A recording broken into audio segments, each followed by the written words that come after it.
পিকে tutorial hub চ্যানেলের আরেকটি নতুন ভিডিওয়ে আমার সকল প্রিয় দর্শক এবং ভিউয়ার্স বন্ধুদের স্বাগত জানাই।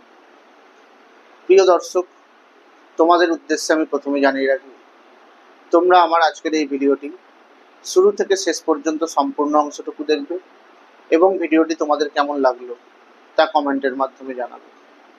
তোমাদের এই কমেন্টগুলোই আমাকে পরবর্তীতে আরও এই ধরনের বিষয়ভিত্তিক ভিডিওগুলি তৈরি করতে উৎসাহিত করবে। তোমরা আমার আজকের এই ভিডিওটি তোমাদের বন্ধুবান্ধব এবং আত্মীয় স্বজনের মধ্যে শেয়ার করে দেবে, যাতে তোমাদের মতো তারাও এই বিষয়ভিত্তিক ভিডিওগুলির মধ্যে দিয়ে উপকৃত হতে পারে। পশ্চিমবঙ্গ উচ্চ প্রাথমিক শিক্ষা সংসদের অষ্টম শ্রেণীর ইতিহাস বিষয় নিয়ে আজ আলোচনা করব। এই ইতিহাস বিষয়ের আজ আলোচিত অধ্যায়, প্রথম অধ্যায় আঞ্চলিক শক্তির উত্থান। এই আঞ্চলিক শক্তির উত্থান অধ্যায় থেকে আজকে আমি তোমাদের ব্রিটিশ ইস্ট ইন্ডিয়া কোম্পানির সঙ্গে বাংলার নবাবদের যে সম্পর্কের বিবর্তন হয়েছিল সেই বিষয় নিয়ে আলোচনা শুরু করব। বাংলার নবাব মুর্শিদ কুলি খানের সময় বাংলায় বিভিন্ন ইউরোপীয় বণিক এবং বিভিন্ন বাণিজ্য কোম্পানি ব্যবসা করত, যাদের মধ্যে অন্যতম তিনটি ক্ষমতাশালী কোম্পানি ছিল ব্রিটিশ কোম্পানি, ওলন্দাজ কোম্পানি এবং ফরাসি কোম্পানি। এদের মধ্যে আবার ব্রিটিশ ইস্ট ইন্ডিয়া কোম্পানির বাণিজ্যিক ক্ষেত্রে উদ্যোগ ছিল সব থেকে বেশি। মুর্শিদ কুলি খান নবাব হিসেবে বিদেশি বণিকদের সঙ্গে সচরাচর খুব একটা বিরোধিতায় যেতেন না, কিন্তু তিনি নিজের অধিকার এবং কর্তৃত্ব যাতে কোনোভাবেই বিদেশি কোম্পানির দ্বারা ক্ষুণ্ণ না হয় সেই সম্পর্কে সবসময় সচেতন ছিলেন। তাই বাস্তবে মুর্শিদ কুলি খানের সঙ্গে ব্রিটিশ কোম্পানির সম্পর্ক প্রভাবিত হয়েছিল পরবর্তীকালে ফারুকসিয়ারের ফরমান দ্বারা। 1717 খ্রিস্টাব্দে মুঘল সম্রাট ফারুকসিয়ার একটি আদেশ বা ফরমান জারি করেছিলেন। এই ফরমান শব্দটির বাংলা অর্থ হচ্ছে আদেশ। সেই আদেশ বা ফরমান অনুযায়ী ব্রিটিশ ইস্ট ইন্ডিয়া কোম্পানিকে বাংলাদেশে কতগুলি বিশেষ বাণিজ্যিক অধিকার দেওয়া হয়েছিল।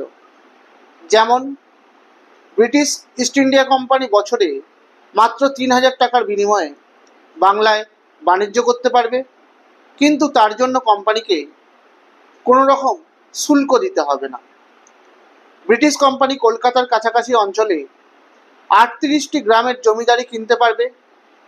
কোম্পানির পণ্য বা জিনিসপত্র কেউ চুরি করলে তাকে বাংলার নবাব যেমন শাস্তি দেবেন, তেমন কোম্পানিকেও ক্ষতিপূরণও দেবেন।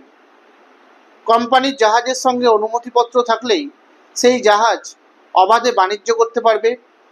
তাছাড়া বাংলার নবাবের মুর্শিদাবাদ টাকসাল প্রয়োজন মতো কোম্পানি ব্যবহার করতে পারবে।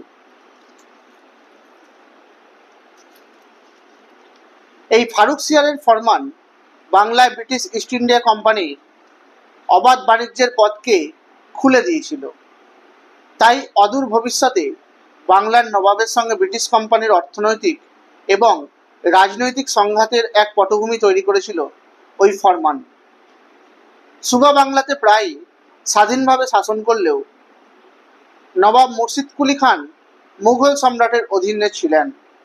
ফলে কোম্পানিকে দেওয়া ফারুকসিয়ারের ফরমান সরাসরি নাকচ করতে তিনি পারতেন না, কিন্তু ওই ফরমান ব্যবহারের ফলে ব্রিটিশ কোম্পানির বাড়তি বাণিজ্যিক সুবিধার প্রসঙ্গটি নবাব মুর্শিদ কুলি খানের খুব একটা পছন্দ ছিল না, যার ফলে গোড়া থেকেই তিনি সেই ফরমান প্রদত্ত কোম্পানির অধিকারকে সীমিত করতে চেয়েছিলেন।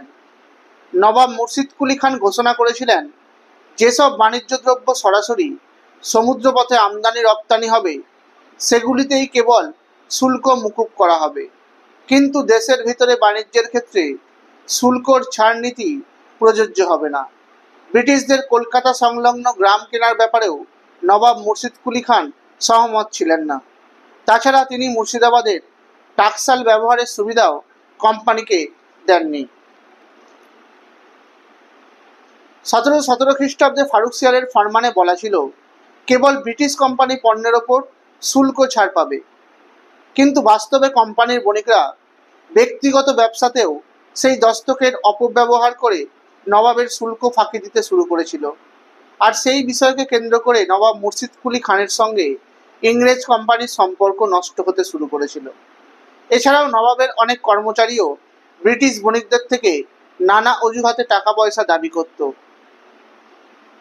এমনকি সেই দাবি না মেটালে ব্রিটিশ কর্মচারীদের ওপর মাঝে মাঝে নবাবের কর্মচারীরা অত্যাচারও করত। আর সেরকমই একটি ঘটনাকে কেন্দ্র করে নবাবের সঙ্গে ব্রিটিশ কোম্পানির বিরোধিতা তৈরি হয়েছিল। শেষ পর্যন্ত জগৎ শেঠদের হস্তক্ষেপে সেই বিষয়টি মিটে গিয়েছিল, কিন্তু বাংলার নবাব এবং ব্রিটিশ কোম্পানির মধ্যে বিরোধের সূত্রপাত সেইখান থেকেই শুরু হয়েছিল। মুর্শিদ কুলির মতো আলীবর্দী খানও বাংলায় ইউরোপীয় বণিকদের বাণিজ্যের বিষয়ে ইতিবাচক মনোভাব দেখিয়েছিলেন। তিনি মনে করতেন বাংলার অর্থনীতি এর ফলে যেমন সমৃদ্ধ হবে, তবে বিদেশি বণিক ও কোম্পানিগুলির রাজনৈতিক ও সামরিক ক্ষমতা কোনোভাবেই বাড়তে দেওয়া চলবে না। নবাব আলীবর্দী খান খেয়াল রাখতেন যাতে ওই বণিকেরা কেবল ব্যবসায়ী হিসেবে বাংলায় থাকে। নবাবের সার্বভৌম ক্ষমতার বিরোধী হিসেবে বিদেশি বণিক কোম্পানির উত্থান যাতে না হয়, তার জন্য আলীবর্দী খান সজাগ থাকতেন। পাশাপাশি বাংলার যে অর্থনৈতিক সমৃদ্ধি, সেই সমৃদ্ধির বাহক ব্রিটিশ বণিকদের যাতে কোনো জুলুমের মুখে না পড়তে হয়, সেদিকেও নবাব আলীবর্দী খান খেয়াল রেখেছিলেন। তার ফলে বিদেশি বণিকদের বাংলা থেকে হটিয়ে দেওয়ার চিন্তা কিন্তু কখনোই আলীবর্দী খানের ছিল না। তবে বিদেশি বণিকদের বাণিজ্যের বিষয়ে উৎসাহ দেখালেও বণিক কোম্পানিগুলি যাতে নিজেদের মধ্যে বিবাদ না করে, সেই বিষয়েও নবাব আলীবর্দী কড়া নজর ছিল। তার ফলে বাংলায় ব্রিটিশ ও ফরাসি কোম্পানির মধ্যে কখনোই সরাসরি সংঘাত বাধেনি। এই দুই কোম্পানিকেই বাংলায় দুর্গ তৈরি করতে বাধা দিয়েছিলেন নবাব আলীবর্দী খান। তার যুক্তি ছিল, বণিকদের দুর্গের কিসের প্রয়োজন? এছাড়া তাদের নিরাপত্তার জন্য নবাব আলীবর্দী নিজেই উদ্যোগী ছিলেন। এরপর অবশ্য 1744 খ্রিস্টাব্দে মারাঠা আক্রমণের সময় নবাব আলীবর্দী খান ব্রিটিশ কোম্পানির থেকে 30 লক্ষ টাকা দাবি করেছিলেন, আর সেই টাকা দিতে কোম্পানি অস্বীকার করেছিল। সেই বিষয়ে নবাবের সঙ্গে ব্রিটিশ কোম্পানির সম্পর্ক খারাপ হতে শুরু করেছিল, যার ফলস্বরূপ পরবর্তীকালে 1748 খ্রিস্টাব্দে ব্রিটিশ কোম্পানি আর্মেনীয় বণিকদের জাহাজ আটকে রাখার ফলে নবাব আলীবর্দীর সঙ্গে কোম্পানির সংঘাত তৈরি হয়েছিল। যদিও শেষ পর্যন্ত ব্রিটিশদের বিরুদ্ধে কঠোর ব্যবস্থা নেওয়ার ভয় দেখিয়ে আর্মেনীয় জাহাজগুলিকে রক্ষা করেছিলেন নবাব আলীবর্দী খান। এই ঘটনার পরবর্তীকালে, অর্থাৎ যত সময় এগিয়েছে, ততই দেখা গিয়েছে আলীবর্দীর উত্তরাধিকারী হিসেবে সিরাজউদ্দৌলার ক্ষমতা লাভ সেই সময় ব্রিটিশ কোম্পানির ছাড়াও বাংলার অনেককেই অসন্তুষ্ট করেছিল। সিরাজের আত্মীয়দের মধ্যে অনেকেই এবং নবাব আলীবর্দী খানের বক্সি বা সেনাপতি মীর জাফরও সিরাজের পক্ষে ছিলেন না। এর পাশাপাশি ব্রিটিশ ইস্ট ইন্ডিয়া কোম্পানির সঙ্গেও সিরাজের সম্পর্ক কিন্তু গোড়া থেকেই খারাপ ছিল। নবাব হওয়ার কিছুদিন পরেই একের পর এক ঘটনাকে কেন্দ্র করে সিরাজের সঙ্গে ব্রিটিশ কোম্পানির বিরোধ তৈরি হয়েছিল। 1756 খ্রিস্টাব্দের 1 জুন সিরাজ মুর্শিদাবাদ থেকে আর্মেনীয় বণিক খোজা ওয়াজিদকে একটি চিঠি লিখেছিলেন, আর সেই চিঠিতে সিরাজ ব্রিটিশদের সম্পর্কে তার নেতিবাচক মনোভাবের কারণগুলি ব্যক্ত করেছিলেন।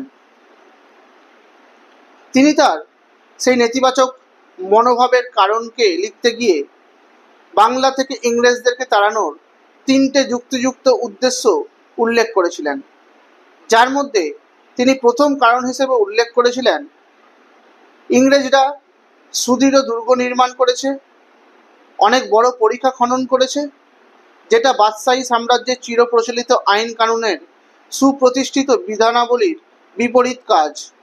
দ্বিতীয় কারণ ছিল কোম্পানি বিনা শুল্কে বাণিজ্য করার জন্য দস্তক নামে যে পরোয়ানা পেয়েছে, তার অপব্যবহার তারা যেমন করেছে, তেমনি অনধিকারীকে দস্তকের ফললাভ করতে দিয়ে বাদশাহী শুল্কের ক্ষতি হয়েছে। তৃতীয় কারণ হিসেবে উল্লেখ করেছিলেন, যে সকল বাদশাহী কর্মচারী কৃতকার্যের নিকাশ দিবার দায়িত্ব হতে অব্যাহতি লাভের মতলব বা চালাকি করেছিল, তারা তাদেরকে নিজ অধিকারের মধ্যে আশ্রয় দিয়ে ন্যায় বিচারের বাধা প্রদান করছে। এই 3টে প্রধান উদ্দেশ্য তিনি উল্লেখ করেছিলেন। সিরাজের এই চিঠির এই যে উদ্ধৃত অংশগুলো বলা হলো, এগুলো লেখক অক্ষয় কুমার মৈত্রেয়র সিরাজউদ্দৌলা গ্রন্থের কলকাতা অবরোধ গ্রন্থের অংশ থেকে নেওয়া হয়েছে। যদিও শেষ পর্যন্ত নবাবের সেনাবাহিনী কলকাতার কাসিম বাজারে ব্রিটিশ কুটি আক্রমণ করেছিল, 1756 খ্রিস্টাব্দের 20 জুন নবাব বাহিনী ব্রিটিশদের হারিয়ে কলকাতা দখল করে নিয়েছিল।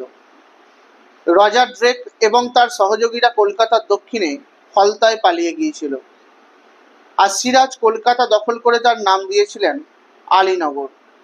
কোম্পানির কর্তা ব্যক্তি হলওয়েল প্রচার করেছিলেন যে কলকাতা দখল করে সিরাজউদ্দৌলা নাকি 146 জন ব্রিটিশ নরনারীকে একটি ছোট ঘরে বন্দি করে রেখেছিলেন, যার ফলস্বরূপ অনেকেই মারা গিয়েছিল। আর ইতিহাসে এই ঘটনাকেই বলা হয়ে থাকে অন্ধকূপ হত্যা। কিন্তু এই ঘটনা সত্যি আদৌ ঘটেছিল কিনা তা নিয়ে কিন্তু বর্তমানেও বিতর্ক রয়েছে।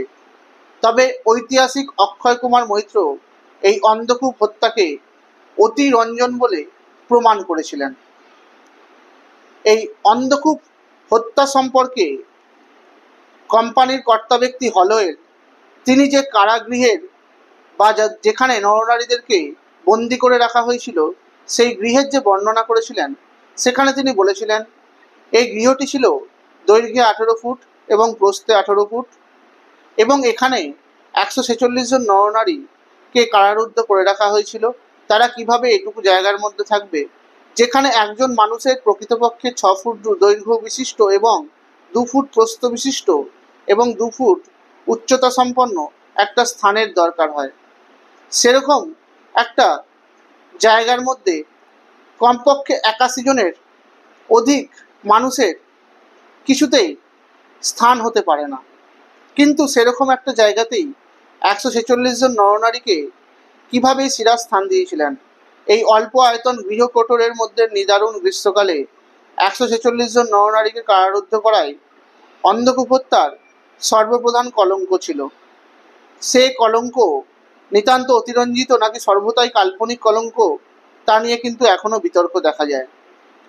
তবে এই যে অংশটি তোমাদেরকে বললাম, এই অন্ধকূপ হত্যার ক্ষেত্রে গৃহের যে বর্ণনা, সেই অংশটুকু নেওয়া হয়েছে ঐতিহাসিক অক্ষয় কুমার মৈত্রের অন্ধকূপ হত্যা রহস্য নির্ণয় প্রবন্ধ থেকে।